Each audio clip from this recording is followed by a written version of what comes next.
Now, Kenya finds itself at a decisive moment. A nation weighed down by economic strain, fragile institutions, and a leadership that many feel has lost its grip. And into this moment steps in Dr. Fred Matiang'i, the former Interior Cabinet Secretary, now a presidential aspirant with a bold and uncompromising message. Kenya is in a mess, and he is ready to fix it. Here am I.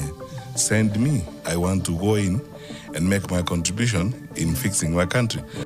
Now, before we dive in, don't forget to subscribe.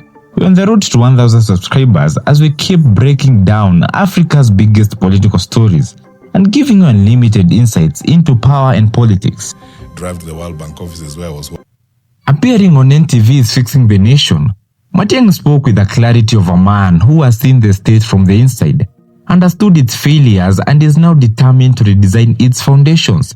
With a calm but firm tone, he declared that, if entrusted with the presidency, his first move will be radical reset of the government, an end to dysfunction, a return to discipline, and a dismantling of programs that he says the program serves politics rather than the people.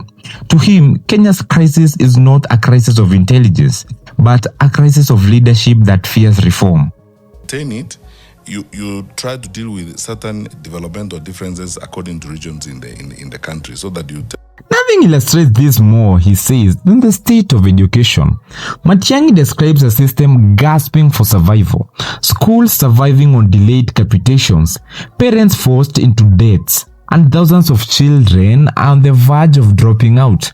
He insists that a nation cannot dream of becoming Singapore when its own children cannot pay or stay in school. His vision is simple but audacious. Truly free primary and secondary education, fully funded, shielded from theft, and supported by a system that works. He also accuses the current administration of replacing NEMIS, a fully functional learner database, with KEMIS for the sole purpose of enabling tender corruption. As he says, schools open.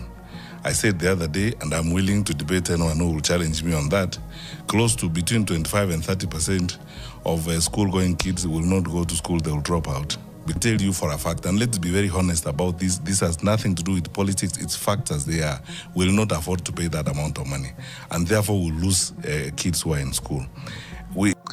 And then, with equal force, he turns to the government itself. A government he describes as bloated, wasteful, and drowning in unnecessary titles. According to him, the executive has become a theater of inflated egos, where everyone now is a big person.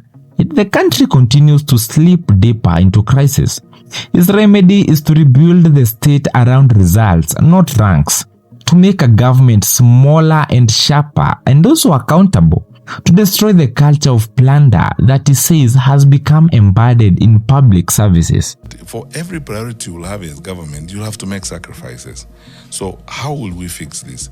We will make the necessary sacrifices in managing. On matters health, Matiang'i says it's the same story. He calls the Social Health Authority a beautifully written failure, a system loudly celebrated in Nairobi but useless to the ordinary Kenyans in the village.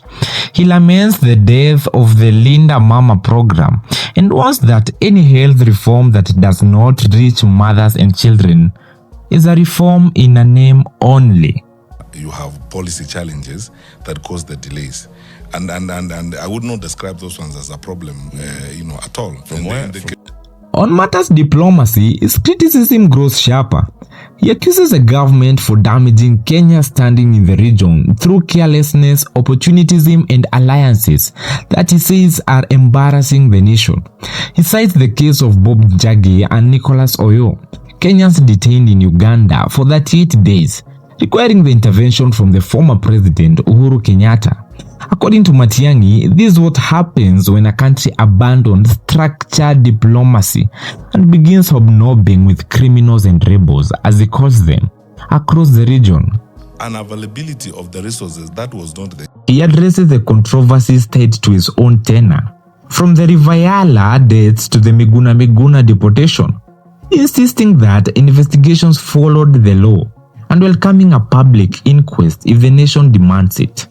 deny or shirk, hide or bend from public responsibility or actions that have happened that are criminal. If they happened and the investigations have been done, some of those files are open. There are areas where, for example, Jana, just a minute, there are areas where investigations take 17 years or even 18 years to come to. Sometimes we lose out on these things when we over-politicize them. The Economist says bears the worst scars. He describes Kenya's debt crisis as a product of irresponsible leadership, shady contracts and licensing deals done in the shadows by people using the government to enrich themselves. He promises to clean break renegotiable contracts, a ban on public officers doing business with the state, and full publication of Kenya's mineral wealth so that no resource remains a secret controlled by just a few people. So a reversal of either the whole or part of it is absolutely necessary, honestly. Yeah. I want to ask. As for the question of 2027, Matiang'i expresses confidence that the opposition will unite behind a single candidate, chosen through transparent and scientific process. And if that person is not him, he says he will gladly step aside for the sake of the country. For those who wonder why he is not holding rallies or making noise, he responds simply, style is a man. Every leader has his style. The opposition is a party decision, which means it's an institutional decision, which was made out of, conscience. We agreed we are all going to work together. The united opposition is a home state, not a house. It's a home state. Everybody's in their house there. We are. I am Daberi Yusuf. Until we meet next time, goodbye. We are facing, the vision we have, and the intent that we have expressed of standing together.